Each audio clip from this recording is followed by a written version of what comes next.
Hey there, welcome to the LA Sports Hub official podcast. We have Clipper Darrell rejoining the program. Say hello to everybody for the LA Sports Hub audience.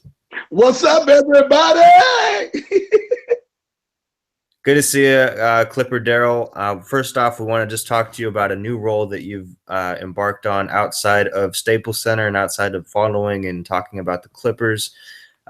It's with All Sports Market. It's the world's first sports stock market. So tell us a little bit about your role and what got you interested in being a part of them in the first place. I mean, I'm a brand ambassador, and they came to me with this idea, and with this, with the stock market idea, and that asked me to be the brand ambassador for it, and I was honored, but I wanted to, go into detail and understand it more. And once I seen it, what can happen with it, I was like, man, this is real cool because I never really got into the stock market itself. Right. Now, but I'm in the sports big time. So now I can understand the stock market along with the sport. So every time my team wins, you win, man. Like their motto is stop gambling and start investing. So it's a fun relationship, man. I'm enjoying it, man. And it's like we're a big one big happy family, man. Well, what part of the stock market would you say you've learned the most from, just from being part of the sports side of things? Is there anything new that you've learned from this whole experience? I mean, I understood is like, your stock goes up and down, right? Right. So every time my team wins, I win. So it'll start creeping up a little bit. So when they get on them big winning streaks, you know what I'm saying? Your stock starts to rise. Now, if your team loses, it don't plummet. It'll just hold at a standstill. Mm-hmm. See what I'm saying? Unless you get on this big long losing streak, that which the Clippers are not going to happen. and you on a win streak. So I'm having fun with it to understand it. Right. So for people that out here that don't understand it, it's like every time your team wins, you win, and it's not like the regular stock market is like, you got people invested. We invest in wins, Mm-hmm. not in how many people sign up. You know what I'm saying? So how many people are part of it? Like with the regular stock market, it's Mm-hmm. all about sales. When the sales rise, you rise. No, not here. Every time your team wins, you cheer your team onto a victory, you win.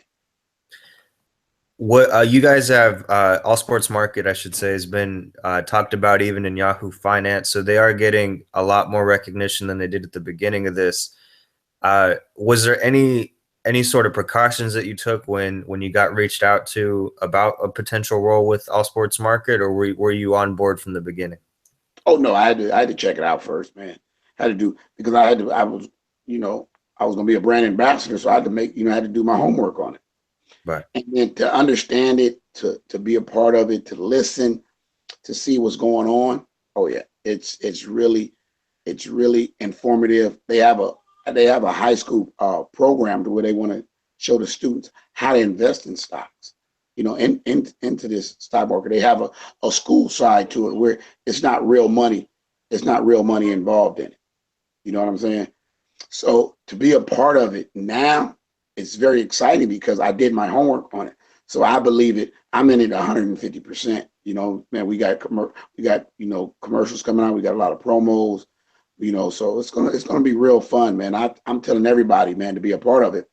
If you go to letsgoasm.com as we speak, you can get one free share into your favorite team. So because you can go in MLB, NBA, NFL, and NHL. So you get one free share, put it into your team, and watch your stock grow. And you mentioned the program that they have for high school students. Can you just tell me a little bit about how you feel that this whole stock market idea of involving sports and even using fake money just to sort of do like a demo is going to change the next generation view of the stock market and maybe their role in it to a higher degree? It's gonna make the high schoolers understand it a little bit better. The people that don't understand the stock market, Mm-hmm. and make it more competitive. You know what I'm saying? Because one thing about this world, we know entertainment, we know sports. So when you can invest in your teams, you can invest in, just say if you could invest in Justin Bieber, you know what I'm saying? A high school is going to be like, oh man, this is cool. Okay. Now you're going to understand it. So when they go to the real world and want to go invest in Walmart, go invest in Target, now they will understand it better. Because when I was coming up, I didn't understand the stock market. I'm going to be honest with you, you know. So But now being a part of ASM, I understand it, man. And it's and it's fun, man. To sit there, you say I put $100 in and I get 50, 60 shares, and to watch your shares grow and grow and grow, it's off the chain.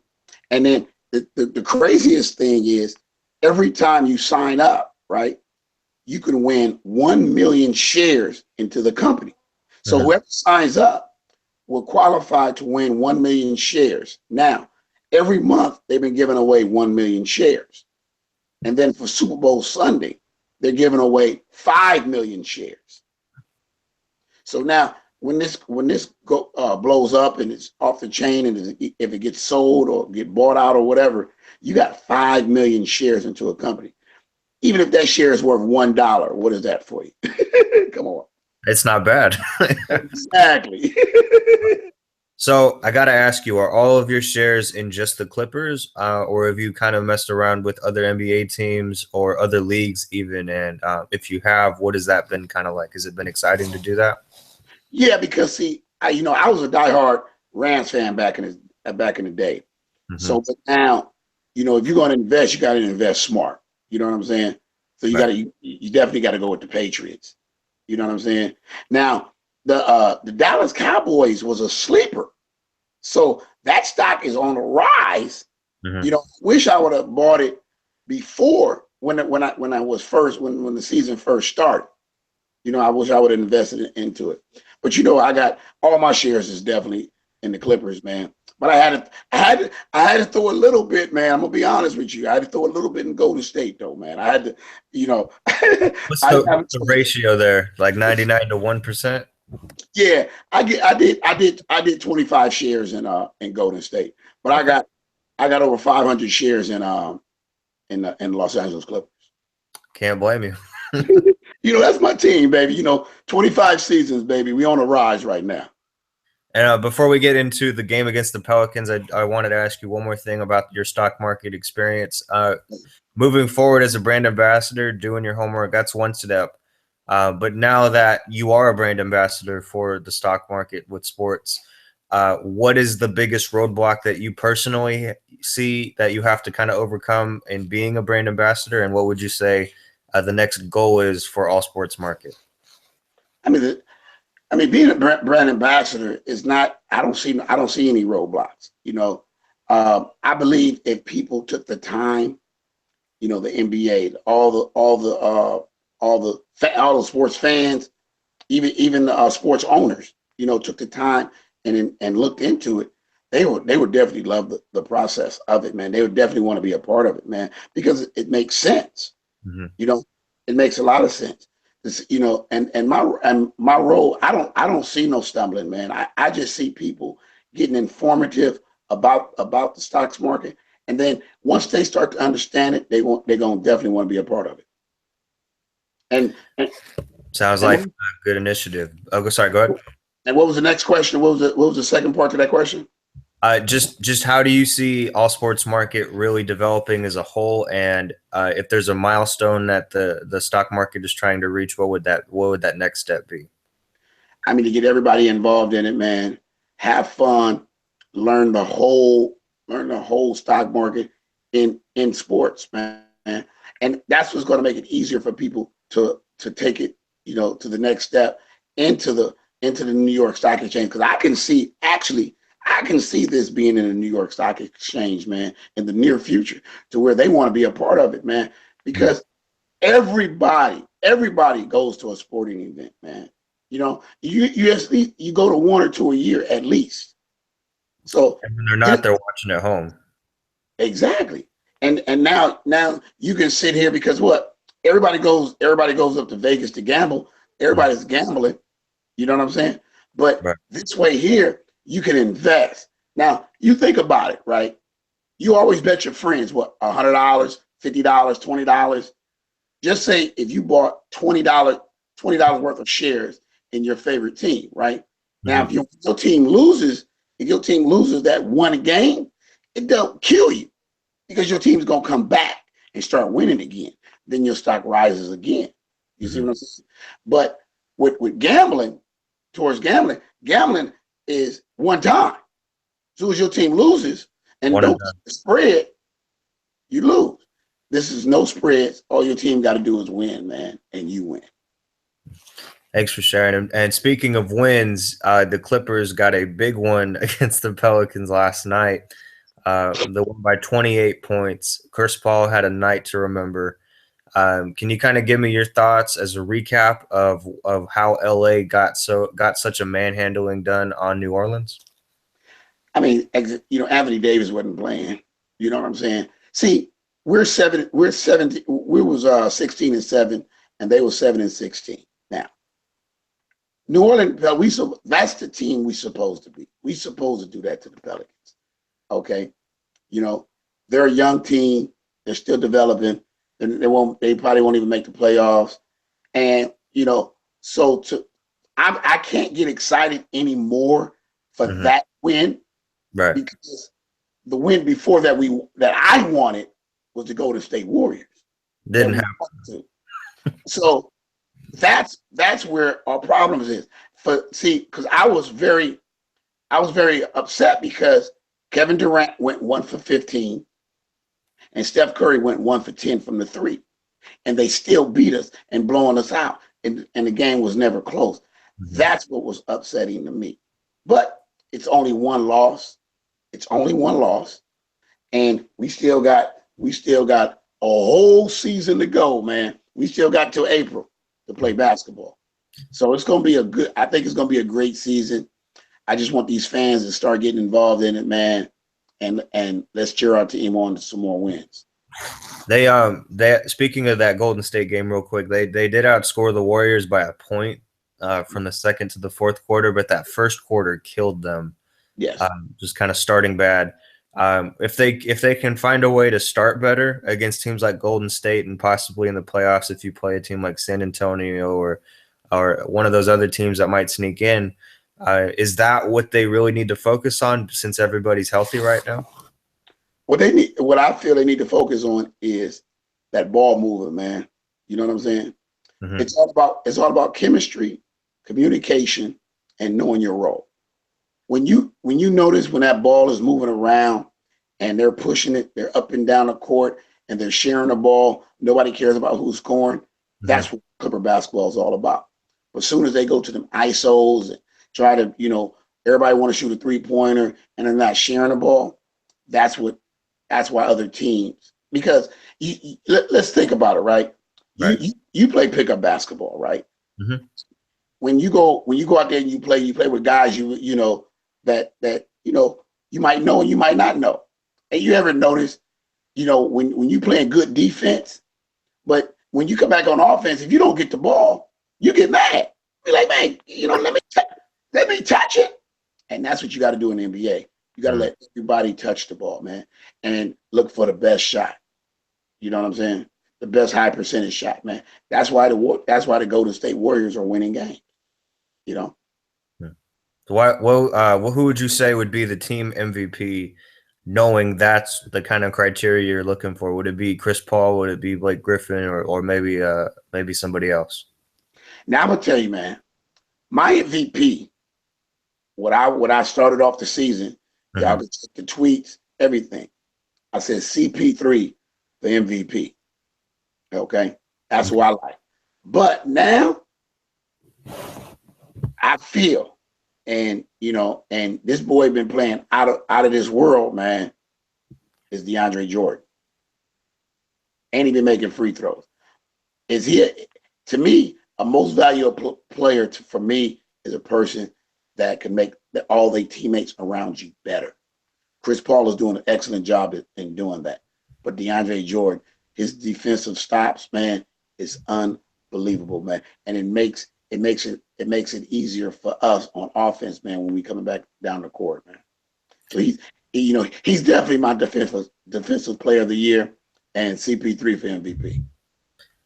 And who would you say would be a player that hasn't really met expectations you want to see a little bit more from? I think everybody has met their expectations. You know, I feel everybody knows their role because we started off, man, out of the gate, man. We was off the chain. You know what I'm saying?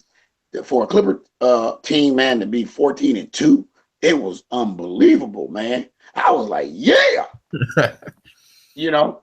And then all of a sudden, I'm like, wait a minute, hold up, what are y'all doing? And then we turned back around. Then we beat the Cavaliers. Okay, we're back. Okay, cool. They're sharing the ball. They're doing what they're supposed to do. Then they come back and lose. What we lost to the Indiana Pacers. You know. Then we played the Golden State Warriors. It's all about chemistry, but it's a long season. You know, I don't want to downgrade it because everybody's healthy. You know, everybody's looking good right now. You know, I just want these guys to have this chemistry, man. I don't want no one-on-one basketball. We need team basketball. Go back to I don't care who scores. Mm-hmm. That's how you got to play. Because once you start caring about your stats, the game's over. How much would you say Doc Rivers is going to have a role in this team, possibly making a run to the finals or at least the Western Conference Finals after a couple disappointing playoff pushes in the last couple of years? He has a huge role in it, man. You know, Doc has to give everybody their roles, man. How Doc started and what he has changed in mid-season, I don't know why he's changed certain players. You know, could they be injured? Could they be rest? Like last night, Blake rested. You know what I'm saying? Along with Anthony Davis. You know what I'm saying? So I'm saying, you know, sometimes, man, I just feel like now the NBA are cheating the fans. Because when you resting a player, to me, if you want to rest a player, for me, is like let them play in the game the first 5 minutes and then take them out and then put them in the locker room for the rest of the game. That's it. Because I look at the fan. I'm a fan, okay? Mm-hmm. And I look at a fan that spent their hard-earned money, that saved their money for one special game. Then all of a sudden, they get there and their players rested. They're resting. You know what I'm saying? Right. You know, because if you look at it like you look at a player like Anthony Davis, that ticket face value is $118, right? Mm-hmm. Now, okay, that's where I sit. Then you look at a player like LeBron James, right? That is double that. You see, you spend your money for that one game a year, and he don't play. Would you be upset? A little bit. I'd be pretty disappointed. Exactly. Probably want to go home. Because the value of the ticket depends because of that player. Right. You spent your heart and the player don't play. Now, if the player's hurt, I don't have no problem with it. I understand. Yeah, if it's a serious injury, of course you're not gonna put him out. But if he's healthy, that's the only thing that I think the NBA should get involved in, man. If these players are not hurt, they need to play. Because I look at it, it hurts the fans. It hurts the little fans, the ones that sit way up high and they're cheering their team on. Those are the fans that hurt. You know, the ones that sit lower, lower bowl and middle bowl. Oh yeah, we could come back. You know, we'll be okay. You know, but them fans, because see, I hear it every game. You know what I'm saying? Man, I spent my money, man, and now they don't want to play. You know, don't want to. They don't. And I do a joke. Right? I do a joke. Like when I see a player sitting out, right, and they're on the bench, right, and I say, "Coach." So like Alvin Gentry last night, I said, "Alvin," I said, I paid my money and I want to see Anthony Davis. Everybody started clapping. Right. So those are the situations that I see, though, man. But because see, I'm spoiled. You know what I'm saying? In 17 seasons, I've only missed 2 Clipper games. So, but I still understand what a fan goes through. I'm still a fan. I still look at it. I still look at the game as a fan, and I feel for other fans, man, that's around. You know, that only come to 1 or 2 games a year. So that's the only thing. That's the only thing that I would have to say on that one. And as a fan, I would say this ties pretty well into the last question I wanted to ask you was about players protesting. We saw that in the NFL with the national anthem and a couple teams threatening to do it in the NBA. And Chris Paul, LeBron James, Carmelo Anthony, Dwayne Wade at the ESPYs spoke out on violence across the country on both sides with police towards citizens and vice versa. It's kind of died down, surprisingly. The topic hasn't been as hot as it was when the NFL season started, let alone the NBA season. But is there anything that you would want to say about Chris Paul's role in player activism in current events and what that would look like in the NBA? I understand what they're going through. I see it. I'm a black man. I'm a black man from the hood. I understand the police brutality, but I understand it from both sides. Mm-hmm. I work with the LAPD out here. I do 4 events, big events throughout the year with them. So I'm always with them. I'm always around them. I know them. They know me personally. They have a hard job. They have a very hard job. We as a community need to make their job a little bit easier. There, and my biggest situation with like with the LAPD, with the police departments is that for me, you can't bring a guy that lives in Calabasas all his life, gets on the force, and you put him in the hood. Right. His mentality is totally different. You got to get the guys. You got to put him where he belongs, man, closer to the valley area. That's where they need to be at. Until I just feel like, if you ever notice, like the sheriff's department don't go through the same things as police departments. You see what I'm saying? Mm-hmm. Because the reason why they're in the jail system. They sit in the jails. They're in the jails for 2 years. So the fear that they had is gone now because they see it. So now when they're on the streets, there's nothing that will surprise them. Right. So I just feel, instead of bringing the guys from the academy to the streets, put them in the jail systems. Make them work. Put them. Let them walk through the hoods. Let them understand it. But you gotta understand certain cultures, because if you don't understand it, it'll be a danger to you. You know what I'm saying? Because they got a hard job. The police departments has a very hard job, man. Because I do a lot of motivational speaking, and I tell the kids, I go to high schools and stuff and middle schools, and I talk to the kids. I said, would you let a stranger walk in your house? If you open a door and a stranger outside and said, I need to come in and use the restroom, are you going to let them in? They said, no. I said, that's how the police feel. When they pull you over or they stop you on the street, you're a stranger to them. They don't know you. Mm-hmm. If you cooperate with them, everything will be okay. But the first thing what do we do? Oh, man, is it because I'm black? It's always a race card. And everything is race, man. I've been around them. They take input from me, but the thing is, you can't make it a part of the sports culture. The reason why I say that is because that's my getaway from everything that I go through, from my family to my kids to everything that I'm, to work. That's my getaway. Watching my Clipper games is my getaway. I don't want to see a man protest.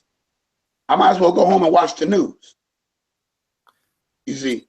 So if you see a player protesting, then and you're at a game, is there a way that you respond, or do you just kind of turn the other way if it wasn't expected or wasn't announced ahead of time and they just kind of did it? Because they've had I think it was in Sacramento. They had one of the singers performing. She kneeled during the anthem as she sang. And that obviously got a lot of mixed reactions, even from the fans in the arena. But if you don't want to see them protest at the game, is there anything they can do outside of the stadium that you'd like to see different? Exactly. You go jump in these communities, man. You go talk to the kids. You start having these after school, Chris Paul is him and his family, his foundations, and all his businesses. They give back. They go in these. They've been and watched. They went down to the National Army, the Salvation Army, and put computers in it, and build these communities, man.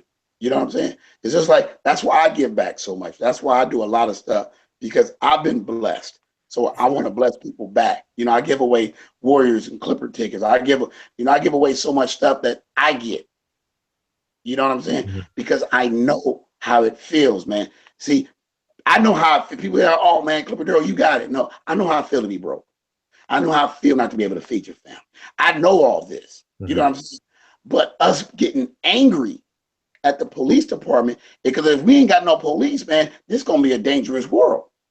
If they, so to me, we have to come together. We have to have community leaders. Community leaders. Every neighborhood need a leader that they can go to. You see what I'm saying? And then talk about their concerns. But doing it on a bigger platform, yeah, Colin Kaepernick, yeah, he's a quarterback. Nobody wants to go to a game and watch a dude knee. Now all the kids are kneeling down for what? This is a game. What y'all need to do as a community, as a team, is hold hands, walk in the community, and stand up and say, united we stand, divided we fall, and go talk to your fellow youth. But doing it during one game for Mhm. 30 seconds or a minute doesn't mean anything. It has to be a continuous effort, day in and day out. You know what I'm saying? You got to Right. walk the walk. You got to walk the walk, talk the talk. You know what I'm saying? That's how change is going to happen. Not one time. Mhm. Not every game you have, you're going to take a knee. I want to see Colin go in the community. Not just donate money, not just put it up. I want them in it. You know, that's what I want. You know what I'm saying? If you want to make change, that's what you got to do, man. Nobody is bigger than the next person, man. We all are people. We all are human, man. It's just the only difference between celebrities and the regular folk is their bank accounts. 100%. Well, Clipper Darrell, thank you for taking the time to join us. It's always a pleasure to talk to you. We'd love to have you on in more shows, and we really appreciate your feedback just on the state of the communities that are being affected by those kinds of violence and what athletes are doing. So thanks again for joining us. Man, I appreciate you for having me, man. Much love, man. Let's go, Clippers. Let's go.